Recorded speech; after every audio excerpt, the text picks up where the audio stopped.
Fala pessoal, e o furacão Cláudia Fernandes e Martina Calvo deu o ar da graça no Premier P1 de Londres. E claro, Coelho e Tapia mantiveram a sua hegemonia, superando Tingoto e Galan em uma final emocionante, definida apenas no terceiro set.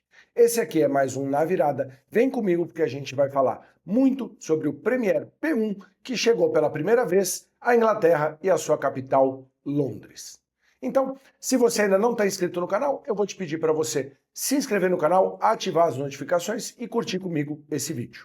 Vamos lá então, falando sobre a chave feminina, o que a gente viu novamente foi essa dupla que desde Pretória vem assustando de uma maneira muito positiva todos no mundo do pádel.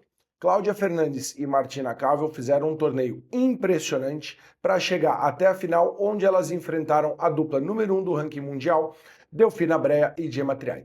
E o que a gente pôde ver na final, que foi a mesma que tinha acontecido uma semana antes na África do Sul, em Pretória, sob condições diferentes. Em Londres a gente tinha uma quadra mais lenta, que permitia mais o jogo, onde a gente podia ver, como muitos jogadores deram entrevistas e falaram, onde a gente conseguiu ver um pádel mais autêntico, né, um jogo mais de defesa, de lobbies, mas que ao mesmo tempo uma quadra onde alguns jogadores e algumas jogadoras conseguiam se posicionar e buscar os smashes de definição, tanto o smash para frente quanto o smash pelos 3 metros. Então, é um torneio onde a gente teve muito pádel, um pádel de altíssima qualidade. E aí o que a gente viu da dupla Cláudia Fernandes e Martina Calvo foi que notou-se uma evolução em relação à Pretória. Eu pude ver que principalmente a Martina Calvo, que em Pretória ela acabou sendo mais acionada no jogo contra a Delfina e a Gemma. Em Londres, o jogo já foi mais distribuído igualmente entre ela e a Cláudia Fernandes. Principalmente porque nessa evolução, a Martina Calvo continuou evoluindo toda a sua potência e sua agressividade, mas ao mesmo tempo ela evoluiu muito a sua regularidade. E é impressionante ver como ela evoluiu num curto prazo. Como essa mudança de dupla, como esse encaixe entre as duas jogadoras, isso aí está dando efeito, isso está trazendo resultados de uma maneira muito rápida. Elas estão evoluindo muito rapidamente, elas estão muito entrosadas, e isso aí é notável. Então, o que a gente viu na final ali? Tentando a Delfina e a Gemma, a Delfina tentando controlar o jogo, como sempre, como de costume, tentando distribuir o jogo. Na cruzada contra a Cláudia Fernandes, eu também vi uma mudança um pouco da Cláudia Fernandes, uma jogadora que já buscou ser agressiva em alguns momentos, acelerou muito bandejas e víboras, foi mais agressiva, ela que era uma jogadora também que tinha uma postura muito de controlar o jogo, mas que ela está dando um passo a mais em agressividade. E do lado da Martina Calvo, como na semana anterior a Delfina e a Gemma, como eu falei, buscaram muito jogo sobre a Martina, elas começaram a encontrar uma resistência maior. A Martina conseguiu elevar a sua agressividade e ao mesmo tempo ser mais regular na partida. E eu acho que isso daí foi um fator determinante. Em que sentido? No sentido de gerar uma dúvida, de colocar a Delfina e a Gemma numa posição onde elas não conseguiram encontrar uma saída. Claro, chegamos só na metade da temporada, a gente ainda tem muitos torneios pela frente, muito pádel pela frente. Com certeza esse jogo vai ser estudado dessas duas jogadoras, vão se buscar novos caminhos para enfrentá-las e com certeza essa hegemonia delas, né, essa presença dela nesses dois torneios, com um vice-campeonato e um campeonato em Londres, isso aí com certeza no segundo semestre vai enfrentar uma certa resistência. Pode ser que elas percam em rodadas anteriores ou pode ser que elas repitam novas finais. Então, vendo aqui o que a gente pode falar sobre as estatísticas nessa final, então a gente vê ali como o jogo foi bem distribuído entre as quatro jogadoras, nas duas duplas. Então a gente vê ali entre a Gemma e a Delfina praticamente 50-50, e entre a Martina e a Cláudia ali 48,17% na Cláudia e 51,83% na Martina Calvo. Isso aí mostra que elas tentaram ainda buscar a Martina, mas encontraram muita referência, muita resistência.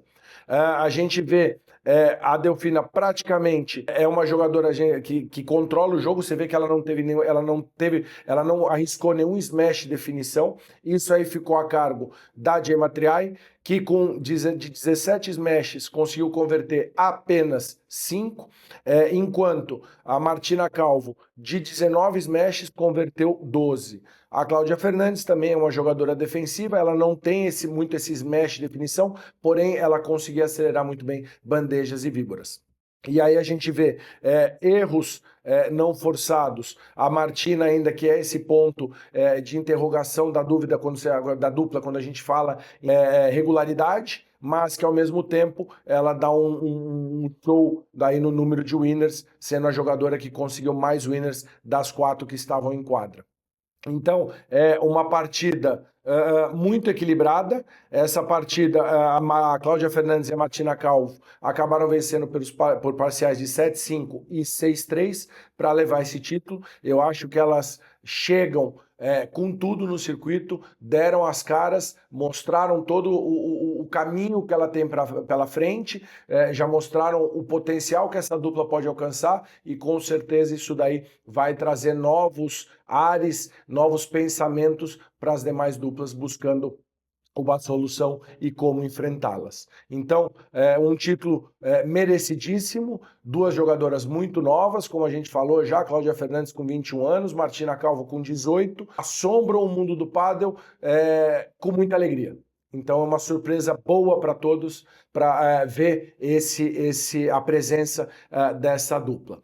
E aí, então, falando sobre o torneio masculino, uma final envolvendo novamente Arturo Coelho e Agustin Tapia enfrentando Federico Chingotto e Alejandro Galan. E aí na final masculina o que a gente viu realmente foi um show de pádel desses 4 jogadores, um confronto que já se repete por diversas vezes no circuito. A gente já teve uma evolução do Chingotto, mudando um pouco a maneira dele jogar, sendo mais agressivo, buscando outros caminhos no jogo cruzado contra o Arturo Coelho, mas que agora, nesse momento, esse confronto ele está um pouco estagnado. Ele muda conforme as condições do torneio. O que a gente pode perceber, falando um pouco de Chingotto e Galan. O Chingotto, ele mudou o jogo, ele conseguiu encontrar uma maneira de jogar contra o Arturo Coelho, porém ele ainda é aquele jogador muito regular, um fenômeno na defesa, na linha de base, conseguiu ser um pouco mais agressivo na rede, porém o que falta para ele ainda é o quesito definição. Então ele é um jogador que trabalha muito com víboras, de vez em quando consegue pegar um smash, mas esse não é o caminho dele na partida. Falando um pouco do Galan, algumas declarações do Galan desde Pretória já vem repercutindo, ele falando que estava jogando sob pressão, e aí o que eu acho que acontece com o Galan nessas 2 duplas acontecem, mas eu acho que o Galan está sentindo mais. Eu acho que o Galan está sentindo o peso de estar sempre ali nas finais e não conseguindo quebrar essa barreira e aproximar tanto. Eles já tiveram no momento próximos da dupla do topo do ranking, mas isso aí se distanciou de novo e eu acho que isso aí colocou uma certa pressão, uma certa... não vou dizer dúvida, mas isso abaixou um pouco o ombro do Galan e ele sentiu isso. Talvez com essa pausa que a gente vai ter de 3 semanas, para voltar a outros torneios, pode ser que o Galan consiga encontrar de novo o caminho, o ânimo e voltar com tudo. Mas o que a gente vê justamente nesse momento é isso. Um Galan ainda que está sentindo um pouco o jogo. Claro, continua um fenômeno dentro de quadra, é um jogador que muito agressivo, muito firme do fundo de quadra, bolas muito pesadas, muito firmes, que machucam muito os adversários, mas que nesse confronto contra Coelho e Tapia, ele não está encontrando mais caminhos para poder destacar a dupla e conseguir chegar na vitória. E do lado de Coelho e Tapia, um torneio muito firme deles, né? Eles quiseram fechar essa primeira metade da temporada, depois ali que eles tinham embalado, eles tiveram um momento nesse primeiro semestre onde eles tiveram alguns torneios que eles não chegaram, em Pretória eles já não chegaram na final, mas isso aí foi uma vírgula, vamos dizer, nessa retomada de resultados que eles tiveram. E aí, em Londres, eles quiseram encerrar essa primeira metade do ano consolidando ali, mostrando que eles estão firmes como dupla número 1 do mundo e buscando resultado. Então o jogo foi aquilo que a gente via, o Coelho e Tapia concentrando mais o jogo sobre o Shingoto, sendo muito agressivos, andando para frente sempre em dupla. O Tapia acompanhou mais o Coelho nessa partida e aí colocavam muita pressão sobre o Shingoto e o Galan, que aí com todo o mérito deles conseguiam sobreviver a essa pressão, conseguiam retomar a rédea da partida e chegar e ir contornando e colocando resistência para a Coelho e Tapia. Então o que a gente pode ver nas estatísticas. A gente vê um jogo mais concentrado na parte de Coelho e Tapia, um jogo mais concentrado no Tapia, claro, porque eles buscam o jogo mais cruzado, vamos dizer, entre o Galan e o Tapia, e na outra dupla um jogo mais concentrado no Shingoto, que é onde o Coelho e o Tapia conseguem colocar maior pressão e sabem que ali o caminho da definição, quando eles estão no fundo da quadra, eles podem jogar no Shingoto, que ali, vamos dizer, não tem tanta potência contra o Galan para as definições. A gente vê os números de winners maiores no Galan, ele que realmente é um jogador ali que muitas vezes se mete do lado da quadra do Shingoto, busca o smash, busca a definição. Então ele ele sempre nesse confronto, geralmente ele sempre é o jogador com o maior número de winners. A gente vê que foi uma partida muito intensa, poucos erros não forçados pelo placar. A gente teve um jogo ali decidido em 3 sets duríssimos. A primeira parcial 6-3 para o Coelho e para o Tapia, depois 7-5 Shingoto e Galan, e no set decisivo também 7-5 para Coelho e Tapia. Então um jogo muito longo, muito extenso e com poucos erros não forçados, uma qualidade de pádel enorme. A gente pode perceber também no destaque, de 25 smashes do Galan, ele conseguiu converter em pontos 21. Enquanto o Coelho de 18 converteu 11 e o Tapia de 20 converteu 11 pontos. E aí o Shingoto, que não tem esse smash de definição, muitas vezes é o Galan que acaba entrando ali do lado direito da quadra e buscando essa bola, então o Shingoto com 5 smashes converteu 3 em pontos.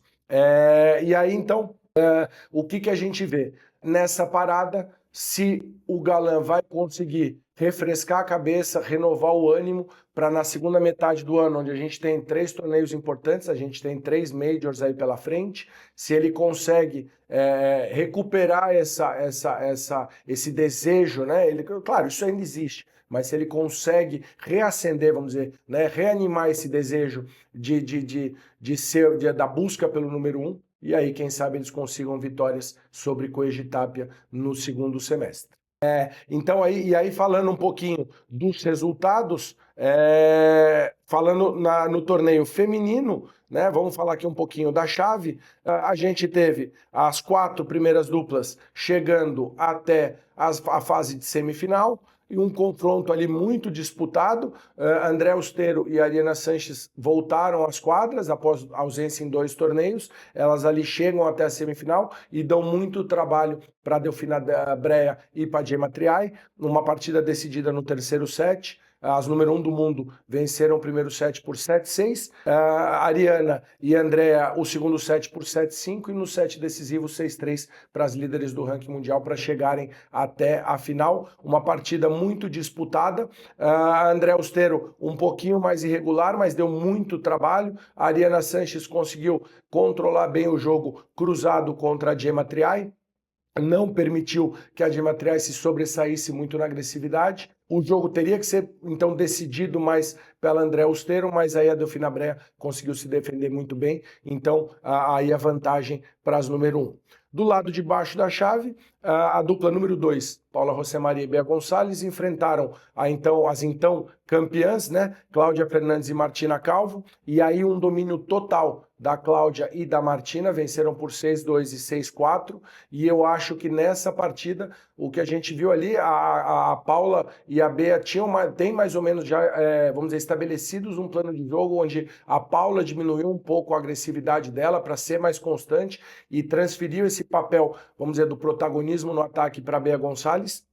mas que nessa partida a Martina Calvo enfrentou muito bem a Bea. A Bea cometeu alguns erros que não é o normal dela. Eu acho que elas sentiram essa partida no sentido de que elas encontram. Acho que elas talvez não esperassem tanta resistência e tanto potencial da Cláudia e da Martina Calvo, que aí venceram fácil para chegar até a final. Na chave masculina, falando no setor, na parte de cima da chave, grande surpresa, o paraguaio Mariano Gonçalves e o Francisco Cabeça chegaram até as quartas de final, passaram ali pelo Fran Guerreiro e pelo Ravi Leal, e chegaram até as quartas de final, onde foram superados, perdão, pelo Coelho e pelo Tapia, 6-1, 6-2. Na parte de baixo da chave, Stupassuki e Anguas foram eliminados logo na primeira rodada, e aí quem aproveitou muito bem o espaço e chegou até a semifinal novamente, Martin de Neno e Paquito Navarro, fizeram um excelente torneio, e na semifinal acabaram superados facilmente por Coelho e Tapia, 6-3 e 6-2. Falta um pouco, eu acho que, de agressividade para eles, para oferecer mais resistência para o Coelho e para o Tapia. E do lado de baixo da chave, nenhuma surpresa até as quartas de final. E aí na semifinal a gente teve o tão esperado confronto entre LeBron e Augsburger contra Chingoto e Galan, uma partida que cada vez mais vai tomando ares de polêmica. Sempre ali acontece alguma discussão com a arbitragem entre os jogadores. O Chingoto até na coletiva após o jogo, comentou que isso daí já está se tornando repetitivo, que os quatro estão ali para jogar pádel, que as polêmicas têm que ficar de lado, que o que tem que acontecer é o jogo dentro da quadra. Houveram alguns lances ali questionáveis, mas que depois, com o replay, né, com a revisão eletrônica e com a arbitragem, acabaram sendo resolvidos, mas que eu acho que isso também é uma coisa que soma negativamente para o Galan também, porque quando eles têm esse confronto, por mais que eu acho que fale que dentro da quadra do jogo, mas eu acho que existe esse confronto mental contra o LeBron, essas polêmicas desgastam ele, cansam ele, e aí quando ele chega numa final, ele já chega um ponto abaixo. Mas venceram muito bem, 7-6, 6-3, inclusive no segundo set eles estavam perdendo por 3-0, e ali teve um lance do Augsburger, que eu acho que foi o ponto de quebra da dupla. Teve um momento em que o Augsburger tenta dar um smash na parede lateral do fundo da quadra para surpreender o Chingoto e o Galan, acaba errando a bola, e ali foi claro, a gente vê como o LeBron abaixa o ombro, se mostra insatisfeito com essa tentativa de bola do Augsburger, e ali é uma dupla que, novamente, a gente viu muitas discussões no banco, muitos confrontos ali com o técnico, com o Cilingo, e então eles vivem muito, né, no limite. E aí qualquer coisinha que acontece no jogo, qualquer detalhe ali do jogo negativo, pode quebrar o entrosamento da dupla, quebrar a magia da dupla, e ali eles estavam vencendo por 3-0 e acabaram sendo superados por 6-3 no segundo set.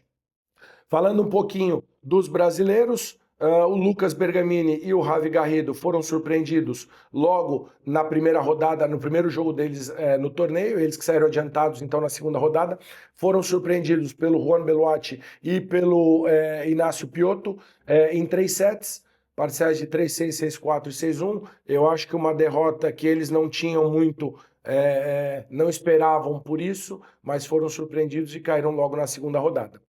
Em compensação, o Lucas Campagnolo e o Momo Gonçalves de novo fizeram um excelente torneio, chegaram até as quartas de final, onde enfrentaram Chingoto e Galan, mas aí encontraram Chingoto e Galan em altíssimo nível, um dia que realmente jogaram um pádel impressionante e acabaram superando por 6-1 e 6-0, mas o Lucas e o Momo cumpriram a tarefa deles como dupla número 8 de se colocarem nas quartas de final.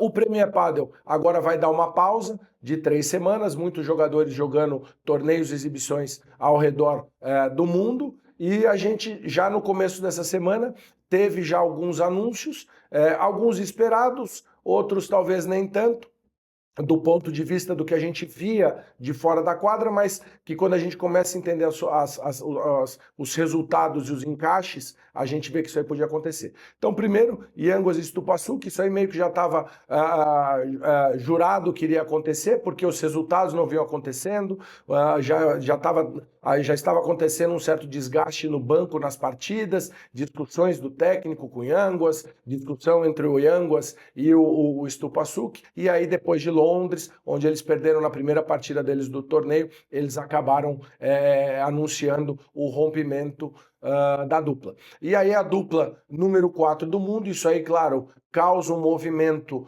nas outras duplas, mas principalmente como é que eles vão se emparcerar, quem eles vão buscar para manter ainda essa vantagem, de tentar manter essa vantagem de ser a dupla número 4, né? E aí é uma dupla que não enfrenta, vamos dizer, os 3 primeiros do ranking antes de uma semifinal. Então foge do caminho de Cuejo, Tapia, Chingoto e Galan e LeBron e Augsburger. E aí o que a gente viu? Uma outra dupla que se separou, que também eu acho que por uma busca de resultado, buscando algo diferente, mas sem, vamos dizer, uma dupla que não apresentava problemas, foi o John Sanz e o Coque Neto, e aí houve uma inversão de parceiros.